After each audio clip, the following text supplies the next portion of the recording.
They're like the gentrified flea markets. They're like, it's final price. I'm like, no, when black and brown people, you be bartering. You like flirt with them, you converse with them, you're like, let's go. Hi everyone, welcome to our second edition of Growing Up Poor and Latino but Sustainable.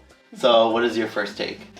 La segunda. Oh yes, that is such a good one. For those who don't know, la segunda means basically a thrift store. It was seen as a more of a poor people thing, yes, you know? Yes, in the 90s, 2000s, yeah. Mm-hmm. I mean, I remember in school, because my parents always shopped at La Segunda, and I hated going because I even told them once, telling them I want to buy rich people clothes.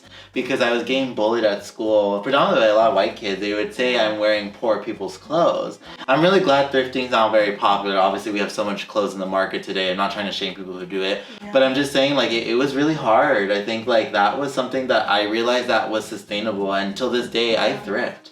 Yeah. I don't like buying new clothes. Mm-hmm. It's worthless to me. Yeah, and I think at one point, too, that I remember going to these thrift store trips, but feeling shameful. Yes. Later on, as a teenager maybe, and then I stopped, and I was more into fast fashion, yes, for the planet, and now we're back to thrifting. Yeah, we come back to our roots, sustainability. I think for me, the second thing was taking La Metro, like the Metro bus here in LA. Like, I was broke, and LAUSD right now is being defunded. They defunded my bus stop. So when I was in middle school, I was already taking the bus to middle school and like high school, and it was honestly very hard for me. I grew up like in an area where there's already transportation deserts or like no access to good transportation. And I will tell you this, like my ex, one day we were in LA 2 years ago, he shamed me because I took a fucking Uber.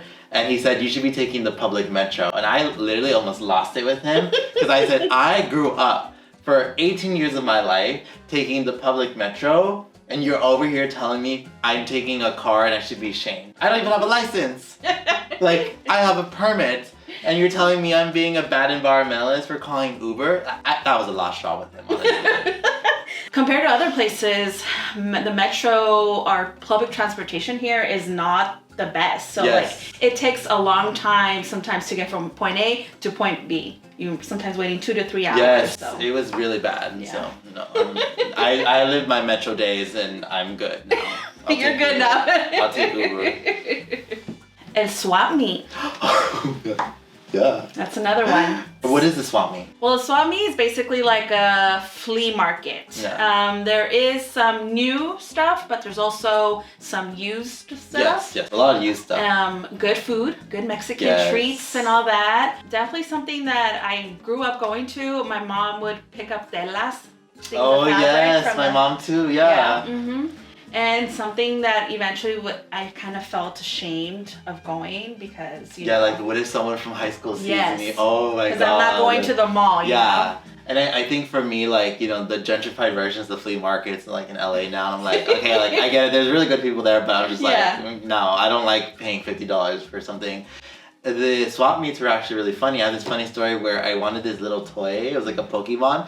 And I was like, the woman was like screaming out prices. She's like, $5, $3, cuarto. And I was like, con permiso, how much is this? And she was like, she didn't even look at me. And my dad looked at me and he was like, just take it. And I just like took it and walked away. I felt so ashamed. I was like, my dad encouraged me. He's like, that toy probably cost like 20 cents. Like, it's fine. And I was like, and I felt so bad. And I was like, I really wanted the Pokemon toy. Like, it really made me happy. That's my experience with the swap meet. But I usually go, and I haven't gone in years. But me neither. I would like to go. How about we make a trip and we get some Mexican treats? No, if y'all want to join us, the swap meet, we should all go and vlog this process. Because Latinos be holding it down, man, honestly. We got good prices. And you can always, like, barter with people. They're like the gentrified flea markets. They're like, it's final price. I'm like, no, when black and brown people, you be bartering, like being like, how much is the cheapest you can give to me? And then you like flirt with them, you converse with them, you're like, let's go. So I think the other thing is the bulk friendly shopping in Mexican stores. A lot of people are like fascinated by these plastic free and zero waste stores, and it's like,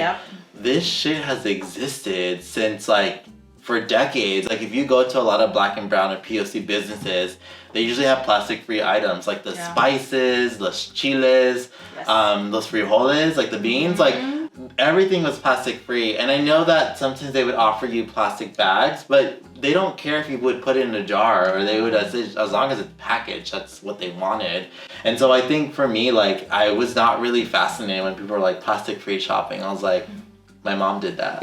I remember doing this, and I don't know if you did this too, but when I would go to the Mexican markets with my parents as a child, I would like get the big spoon, bulk spoon, and like put it in there and hide it. Oh yeah, I did that. I did that so much. It was like an ASMR thing, or you just like felt like the devil doing it. Or even sometimes it would be the beans, so I like pick it up and then throw it, let it fall, you know. It's like it was such a fascinating thing to touch it, and then you know that people are gonna cook it anyways and wash it, so it's like it's fine if it's a little bit dirty.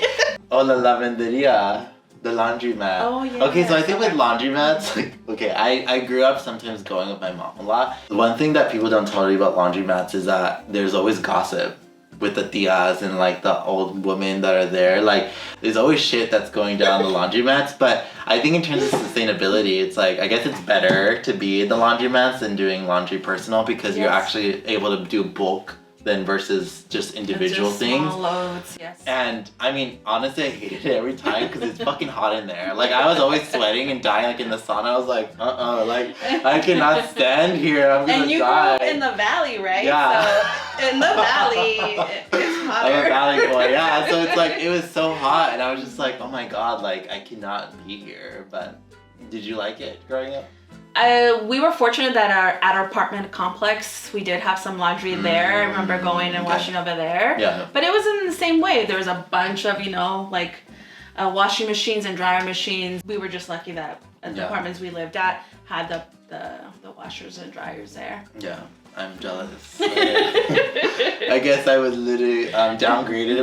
But you know what? I was actually scared of that room because it was like one long hallway, and they were all lined up like this, and at the end it was like there was no windows there, nothing. Yeah. So like in like the very a broken back TV sometimes. yeah. But in the very back there was like this gate with like all this like I'm assuming like whatever gets the water and the heat and all that to the laundry, to the machine. So I was terrified to actually go in there. I mean, I would too. Honestly, I was so complaining about the heat that I was like, I don't want to be here. As a kid, it's annoying to be there, but yeah. Let us know if there's anything that you grew up as a Latina kid and is sustainable. Maybe back then it wasn't considered sustainable, but now it is.